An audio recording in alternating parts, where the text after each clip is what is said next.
आदाब, इस्तकबाल है। मैं हूं आपके साथ अबू हुरैरा। हर गुजरते दिन के साथ किसान एहतजाज तवील होता जा रहा है।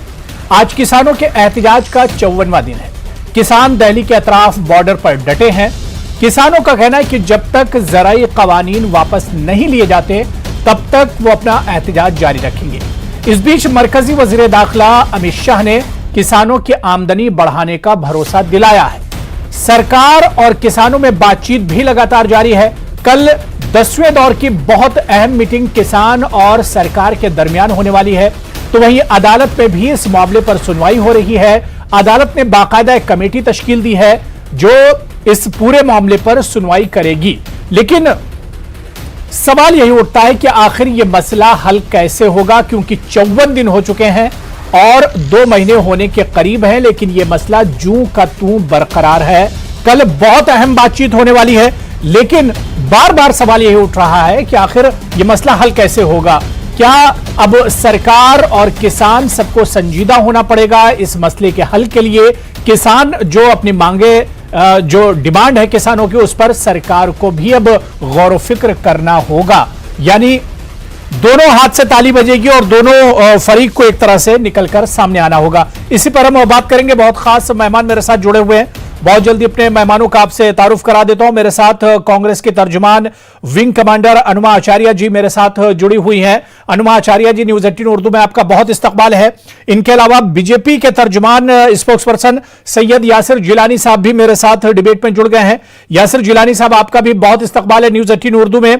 इनके अलावा आम आदमी पार्टी के तर्जुमान और लीडर और किसान लीडर भी इस डिबेट का हिस्सा होंगे। मैं सबसे पहले यासिर जिलानी साहब आपसे ही शुरुआत करना चाहूंगा कि कल बहुत अहम मीटिंग होने वाली है। 10वें दौर की बातचीत होगी किसानों के दरमियान और सरकार के दरमियान। इस मीटिंग से पहले क्या उम्मीद की जाए कि क्या किसी नतीजे पर पहुंचा जा सकेगा?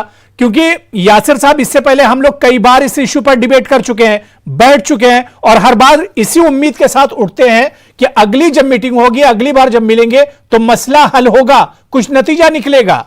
यासिर साहब, देखिए अबू हुरैरा साहब, हमने जब भी बात करी है बहुत ही सकारात्मक सोच के साथ डिबेट भी करी है और बहुत ही सकारात्मक सोच, पॉजिटिव वे में सरकार के नुमाइंदे, हमारे कृषि मंत्री जब भी किसान अन्नदाता संगठन के जो रिप्रेजेंटेटिव हैं उनके पास गए, उन्होंने अपनी बात को रखा। और ये एक लंबी कवायद के बाद आप देखिए कि कुछ चीजों पे, कुछ बिंदु पे मसलन जो बिजली वाला एक एक्ट था उस पे सरकार किसान के साथ आई। जो पराली वाला एक एक्ट था उस पे सरकार किसान के साथ आके खड़ी हुई। उसके बाद भी कुछ बिंदुओं को संशोधन करने का काम सरकार ने किया है।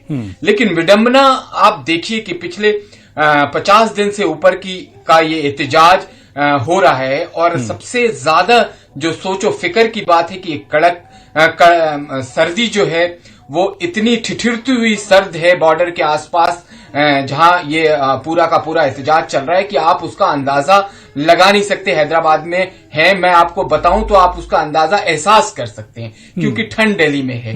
लेकिन ये एहसास तो, ये फिक्र तो सरकार को होनी चाहिए। यासिर जिलानी साहब, ये फिक्र तो सरकार को होनी चाहिए। अगर सरकार इस तरह से सोचती कि उनकी आवाम सड़कों पर है, किसान सड़कों पर है, अन्नदाता किस तरह से परेशान है, अगर सरकार को ये फिक्र होती तो शायद मसला हल हो गया होता। यासिर जिलानी साहब,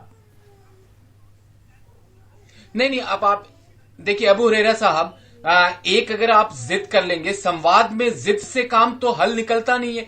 आपने एक जिद कर रखी है, जो कुछ अन्नदाता को रिप्रेजेंटेटिव करने वाले जो किसान आंदोलन के कुछ लीडर हैं, उनका एक ही मत है और एक ही बात वो बार बार कह रहे हैं कि इसको रिपील कर दीजिए, इस कानून को खत्म कर दीजिए। जबकि टेक्निकल और लीगली तौर पे कानून को कैसे खत्म किया जा सकता है उस पे बहस के लिए कोई तैयार नहीं हो रहा है। और आप देखिए कि किस तरीके से नई नई बातें, हरनाम सिंह चड़ूनी का आज जो 10 करोड़ का लेन देन, हरियाणा की सरकार गिराना, हरियाणा साहब जब हरियाणा के मुख्यमंत्री जब खट्टर साहब अपने संवाद करने जाते हैं किसानों के साथ तो उनके रैली में पथराव करना, पूरे पंजाब में जो तमाम ये टावर होते हैं मोबाइल के उसको तोड़फोड़ करना और तरह तरह की चीजें जो आ रही हैं और जो हम लोग